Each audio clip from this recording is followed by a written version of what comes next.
هوريكم النهارده حاجه اختراع نازل جديد. هو نازل ترند على تيك توك، بس احنا النهارده جبناه مصر وهتشوفوه بقى عملي، هتشوفوا بنعمله ازاي، هشرح لكم كل حاجه. يلا بينا نشوف. هيالورونيك اسيد جل وكولاجين. ده هيلوريك اسيد جل. اوكي، هيالورونيك اسيد مع كولاجين. الاول هنحط ده كده، نفرده على الوش كويس قوي، وعلى الاماكن اللي فيها جفاف او شحوب او خطوط او تجاعيد، الحتت اللي احنا عايزين نعمل لها ليفتنج خفيف، زي مثلا معلش قرب لنا كده هدى شويه، من عندها الانسجه بتاعت جلد قورتها. يعني احنا برغم ان احنا اوريدي عاملين بوتوكس، بس الانسجه نفسها فيها خطوط، فدي لازم تتفرد، لازم تعمل لها الخيوط الكولاجين دي. هنركزها هنا علشان نوريكم هي هتتفرد ازاي. الحايلة بتقوم تشوف النتيجة في نفس اللحظة. هو ده بالظبط شكله.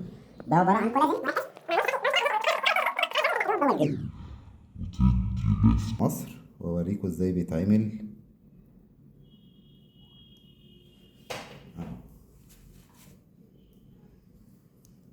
نبدأ نحط على الخدود كمان، ان هو كمان بيدي نضارة مش بس شد، على جميع انحاء البشرة والوش. وفي الاخر بقوم عامل مساج خفيف كده. طبعا زي ما انتم شايفين هي عاملة بروز كده تحت الجلد شوية، هبدأ أعمل لها مساج.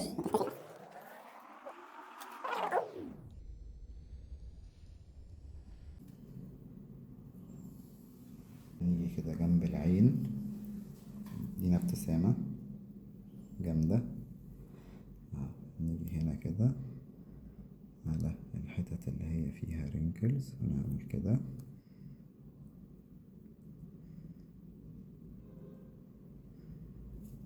اهي، بس بتبدأ تدوب وتدخل جوه الجلد.